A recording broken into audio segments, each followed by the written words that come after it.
Hermanos, en estos últimos días, en la primera lectura de la Santa Misa, ha aparecido un hombre grande, santo, un verdadero ejemplo de fidelidad a Dios. Estoy hablando, por supuesto, del profeta Elías. Elías fue perseguido en esta tierra y luego fue arrebatado hacia el cielo.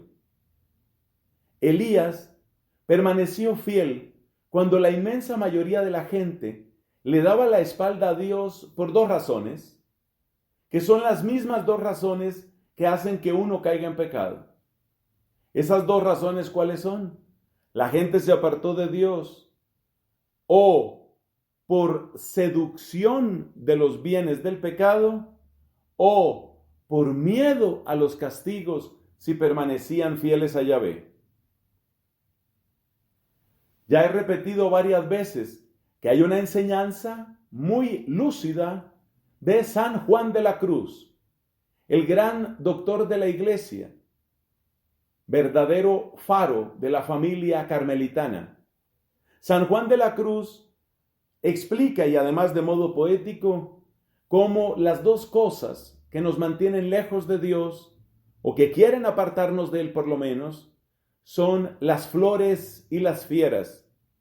Y da el nombre de flores a aquellas cosas que por el bienestar que producen, por el placer que traen, por la ganancia que prometen, nos atraen tanto que nos enlazan el corazón y lo arrastran.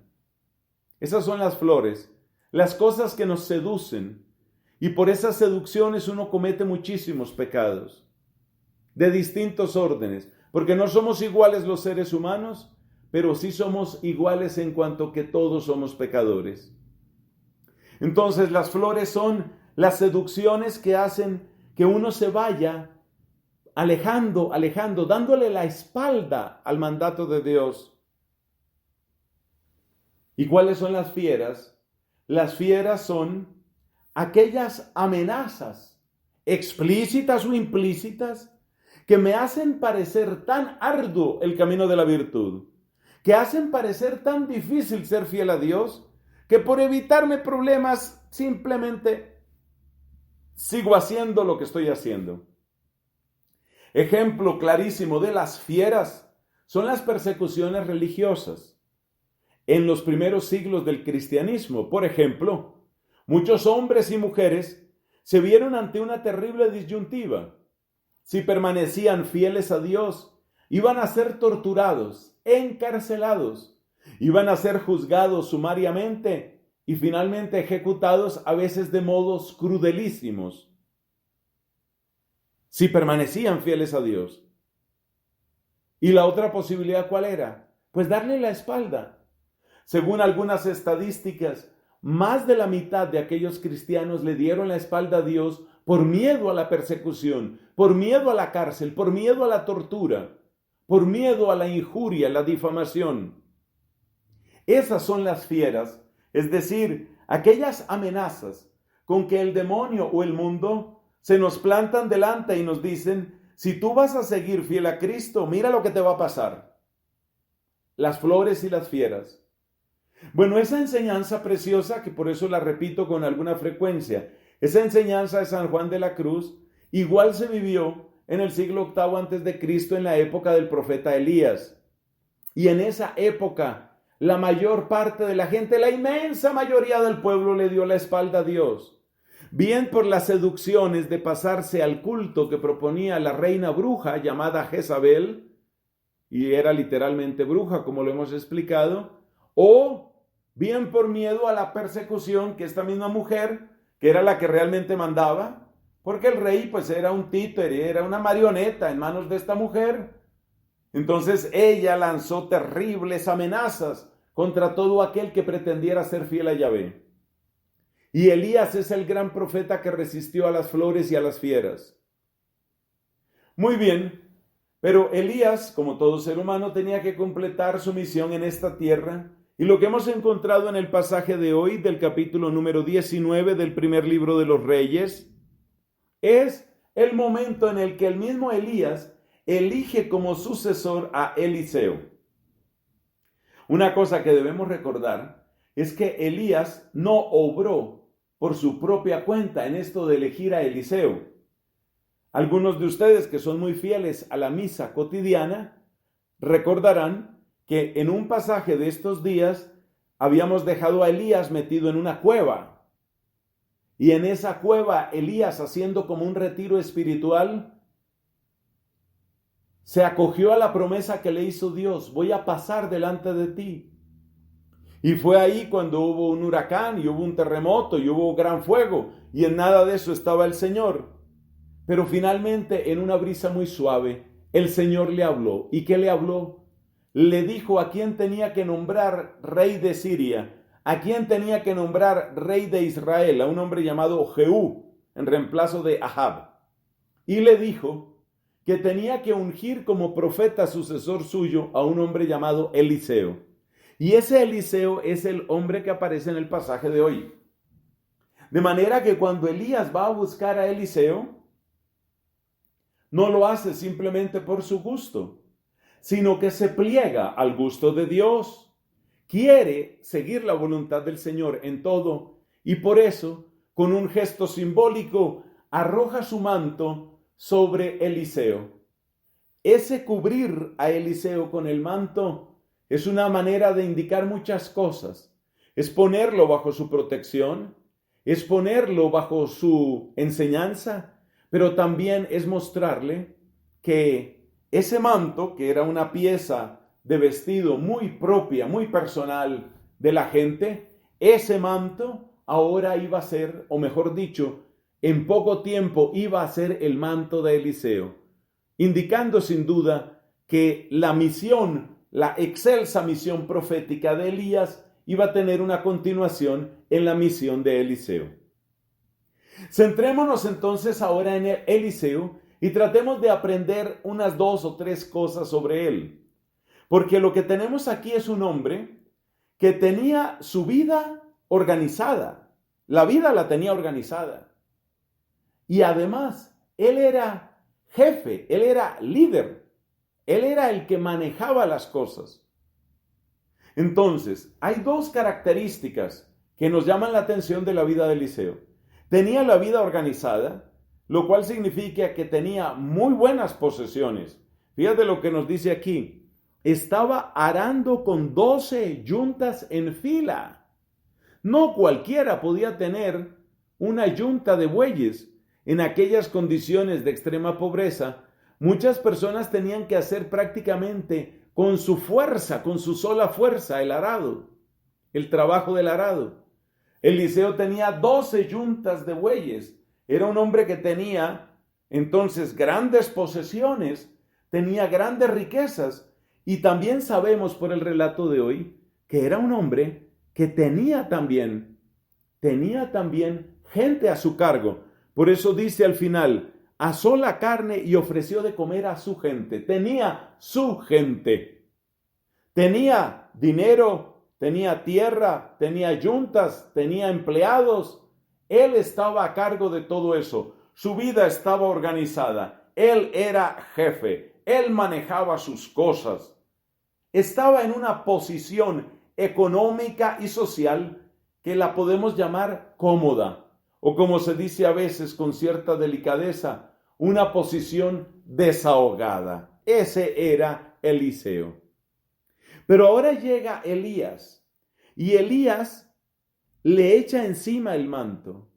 Eliseo entiende el significado de ese gesto. Deja los bueyes, corre tras Elías y le dice: déjame decir adiós a mis padres, luego vuelvo y te sigo. Elías, con cierto desparpajo, le responde: pues ve y hazlo, ¿quién te lo impide? Se nota que no era un interés específico de Elías que Eliseo asumiera esa misión profética. Elías simplemente estaba siguiendo instrucciones del Señor. Bueno, pero ¿qué podemos aprender de Eliseo? Nos damos cuenta que Eliseo tenía unas posesiones y ahora tiene que irse como discípulo de un profeta que indudablemente la estaba pasando muy mal. Porque hay que reconocer que la vida de Elías no fue nada sencilla. Acuérdate cómo tuvo que vivir fugitivo cómo tuvo que esconderse tantas veces, cómo tuvo que recibir el socorro providente y milagroso de Dios cuando todo el pueblo parecía estar confabulado para matarlo. En esas circunstancias, en esa situación tan compleja, vivía Elías.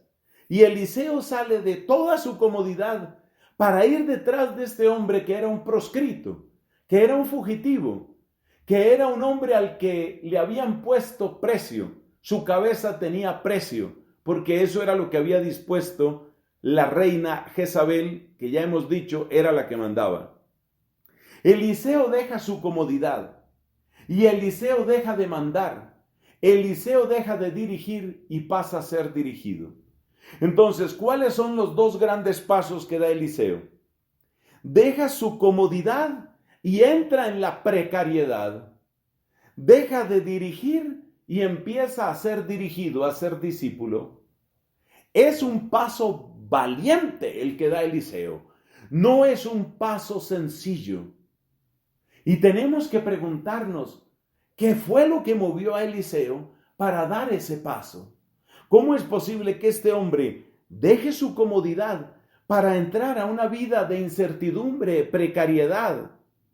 ¿Cómo es posible que deje de ser el que manda y el que dirige para empezar a ser el discípulo y el dirigido? Uno podría decir, desde la óptica de los votos religiosos que tenemos los que pertenecemos a comunidad, que aquí está el retrato de los votos de pobreza y de obediencia. Ha dejado lo que tenía y entra a una vida de cierta incertidumbre. Ha dejado de dirigir y empieza a ser dirigido, entra en obediencia. Indudablemente hay un toque del Espíritu Santo ahí. Pero desde el punto de vista humano, ¿qué podía haber en el corazón de Eliseo? ¿Qué podía haber en su mente? Como era un hombre exitoso en las cosas de este mundo, podemos presumir razonablemente que era un hombre que tenía la capacidad de saber cuándo se gana y cuándo se pierde. Y si él estuviera viendo simplemente pérdidas en la decisión de seguir a Elías, entonces no hubiera dado ese paso. O sea que lo que tenemos que preguntarnos es, ¿qué sintió Eliseo que ganaba? ¿Qué sintió él que ganaba entrando en discipulado con Elías? ¿Qué era lo que él estaba ganando ahí? Si su vida estaba cómoda y organizada, ahora Dios le está sacando de su zona de confort. Dios le está sacando de su vida organizada. Dios tiene un plan completamente diferente para Eliseo, algo que él no se imaginaba.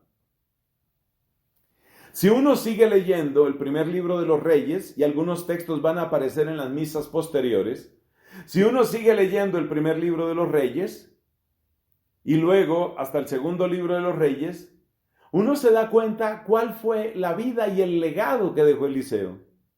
Entre otras cosas, en todo el Antiguo Testamento, y sé bien lo que estoy diciendo, no hay una persona que haya realizado tantos milagros, tantos como los que realizó Eliseo. Se utiliza la palabra taumaturgo para referirnos a una persona que ha hecho o que hace muchos milagros. Pues el taumaturgo más grande del Antiguo Testamento es Eliseo. Algo ganó, parece. Y los milagros de él se cuentan siempre con admiración en la Sagrada Escritura. Pero en ese momento, Eliseo no sabía que estaba ganando eso. Entonces, ¿cómo pudo él ver que había una ganancia en seguir a Elías? Solo podemos hacer hipótesis, pero son hipótesis bien sustentadas en la Sagrada Escritura. En primer lugar, Eliseo se daba cuenta lo que vale un alma fiel, lo que vale, como decimos, una persona de principios. Eliseo sabía lo que valía eso. Y en segundo lugar, Eliseo se daba cuenta de algo muy hermoso que lo han dicho varios predicadores y también yo me he valido de esa frase.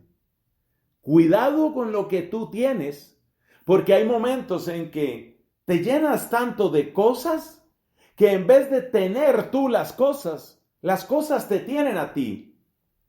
Llega un momento en el que las cosas que tú tienes te atrapan. Las cosas que tú tienes se adueñan de ti. Las cosas que tú tienes tienen poder sobre ti.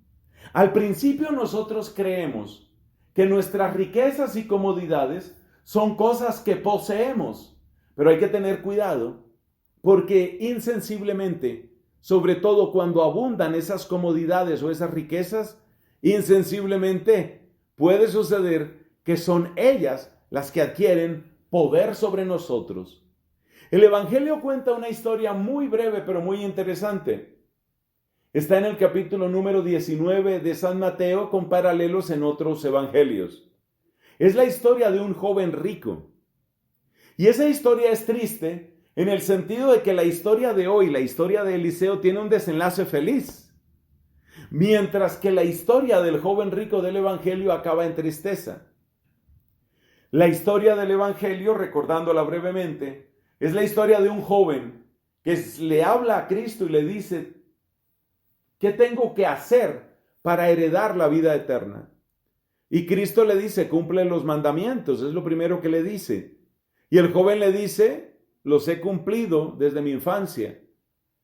Y entonces Jesús, mirándolo con amor, le dice: sal de eso que tienes, dale eso a los pobres. O sea, lo que vemos que hizo Eliseo aquí.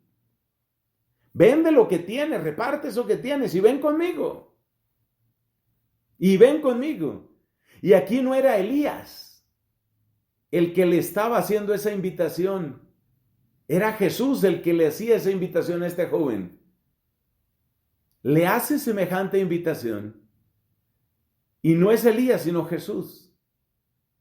Y sin embargo, ese joven dio la espalda y dice la Escritura, se fue entristecido porque era muy rico. Ahí te das cuenta lo que puede suceder. A veces son las cosas las que nos gobiernan. A veces no es que nosotros las poseamos, es que esas cosas ya nos poseen, ya se adueñaron de nosotros. Entonces, ¿qué podemos suponer razonablemente que motivó la decisión de Eliseo? Dos cosas. Primero, él sabía el valor de una persona de principios, un alma fiel. Siempre podremos aprender algo y siempre será algo valioso lo que aprendamos de las personas que son fieles a sus principios, que son fieles a aquello que realmente vale la pena. Eso es lo que admiramos en los héroes. ¿Cuál es la persona que tú más admiras? ¿Cuál es? Responde allá en tu conciencia. ¿Cuál es la persona que tú más admiras? Esa persona que tú más admiras, ella es una persona que es coherente con lo que hace. Por eso es una persona que de alguna manera atrae tu atención y de alguna manera te hace que sigas ese camino. Si una persona tú la admiras esta persona porque es valiente y después resulta que es cobarde, pues eso te decepciona. Entonces, ¿quiénes son los héroes? Los héroes son las almas grandes. Los hindúes tienen una expresión para decir alma grande. Es el elogio que le hicieron a este señor Gandhi. Por eso le decían, él se llamaba Mohandas Gandhi, pero lo llamaban Mahatma. Mahatma quiere decir alma grande. Hay almas grandes. Y de esas almas grandes se pueden aprender cosas. De esas personas que realmente tienen principios y son fieles a ellos, se pueden aprender cosas. Y esas riquezas no se contabilizan en ningún banco. Esas riquezas quedan contigo, en tu corazón, en tu mente, en tu propia alma. Entonces Eliseo tenía suficiente percepción para darse cuenta que había un alma grande en Elías, para darse cuenta cuánto valía Elías y cuánto se podía aprender de él. Y esa fue la primera razón por la que tomó el camino de discipulado con Elías.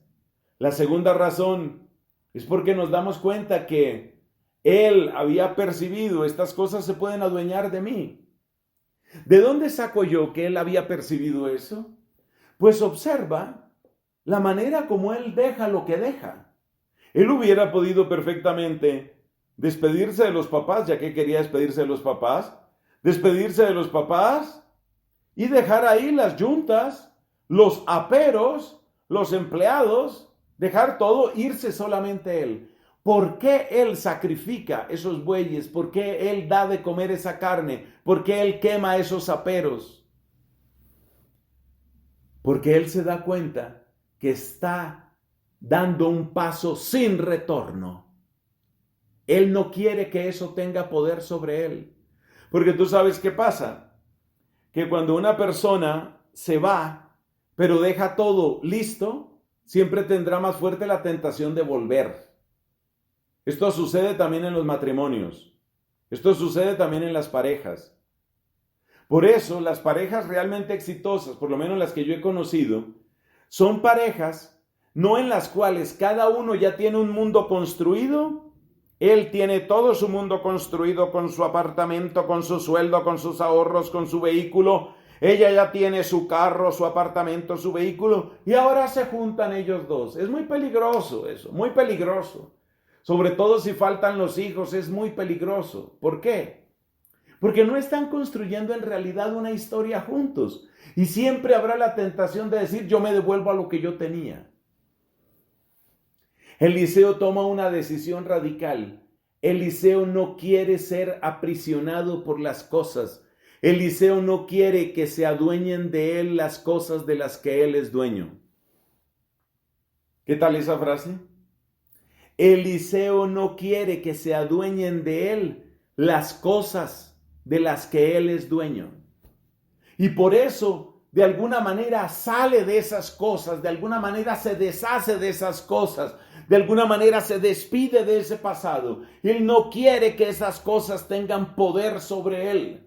Él ha tenido poder sobre esas cosas y no quiere que esas cosas tengan poder sobre él. Hermanos, estas dos características de Eliseo, es decir, capacidad de admiración, por una parte, y por otra parte, conciencia de que las cosas se pueden adueñar de mí, estas dos dimensiones, estos dos aspectos de la decisión que toma Eliseo, son las señales de una verdadera conversión. Para saber si uno ha tenido una verdadera conversión, uno tiene que darse cuenta de eso.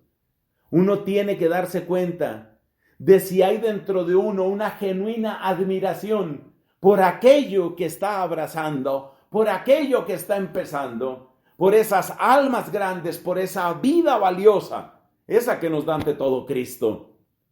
Si hay realmente admiración por esa vida nueva, buena señal, pero falta la otra. Que tengas conciencia del peligro en el que estabas, en el camino en el que ibas. Que tengas conciencia de que las cosas se pueden adueñar de ti. Que tengas conciencia de que esas cosas que se pueden adueñar de ti, tú las puedes dejar. En síntesis, si queremos llevar hasta su última destilación este análisis, dos fueron las cosas que llevaron a Eliseo a tomar su decisión.